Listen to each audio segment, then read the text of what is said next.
In most countries of the world, polygamy and polyandry are prohibited. But, despite this, in some isolated communities such practices flourish. For example, in Tibet, which, although part of the PRC and formally subject to Chinese laws, lives by its own centuries-old canons. Polyandry freely exists in the mountains, and cases when several men have one wife are not at all uncommon. Tibet, once occupied by the PRC, is considered a problem region. People there live in isolation, without documents, have no access to the media, and generally no desire to live by imposed rules.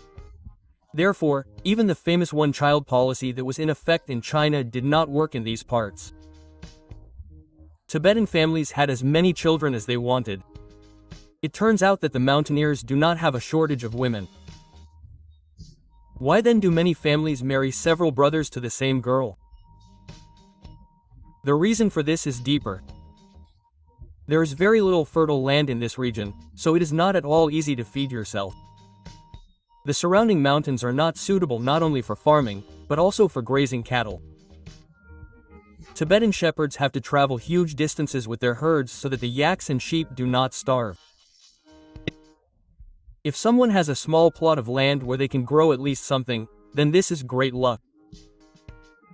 But according to Tibetan law, parental property, including land, is divided equally between sons. Daughters do not participate in the division of the inheritance, since they are married off to other families. But there is not much to divide even between brothers. Families often have 3 or more heirs, each of whom is entitled to a plot of land. At one time, land plots were distributed according to conscience, but this did not lead to anything good. The plots eventually became smaller, and it became incredibly difficult to feed yourself from them. Even a solid field in 3 or 4 generations was cut into shreds, which were barely enough to build a house. That is why the tradition of polyandry emerged, helping to solve this vital problem for the Tibetans. First, the eldest brother marries, and then, as they reach the required age, the rest marry his wife. Of course, this is not formalized. After all, polyandry is prohibited by law. A family of several husbands and one wife simply begins to live together and run a common household.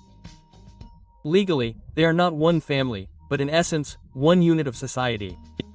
The family lives on the same land, which no longer needs to be divided between brothers. There are no disagreements with the law, because nowhere is it prohibited for relatives to live under the same roof. If an inspector comes, he is shown one marriage certificate, which indicates the husband and wife. The rest are simply the husband's brothers, living with him and helping with the household.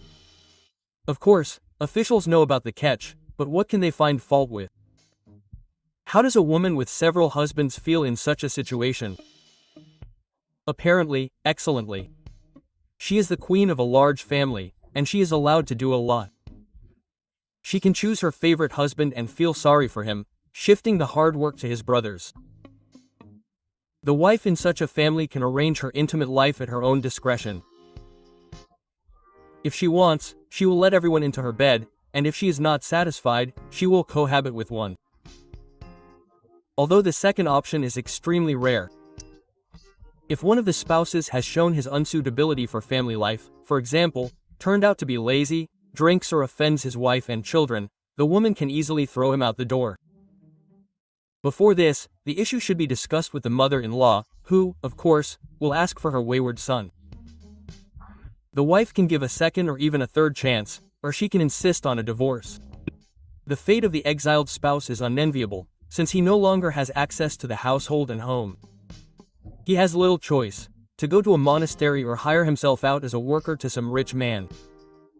But most often, harmony and mutual understanding reign in Tibetan families. The duties are clearly divided between all its members, and there is no place for the lazy and jealous in the house. That is how jealousy in families with several husbands is completely absent. The practice, established for centuries, has completely changed the Tibetans' outlook on life. For them, such a family does not seem strange or unnatural. It is as normal for them as for the Chukchi to swap wives. Friends, if you like this material, do not forget to subscribe and put your thumb up. There's still a lot of interesting things ahead. Robotop was with you. See you soon.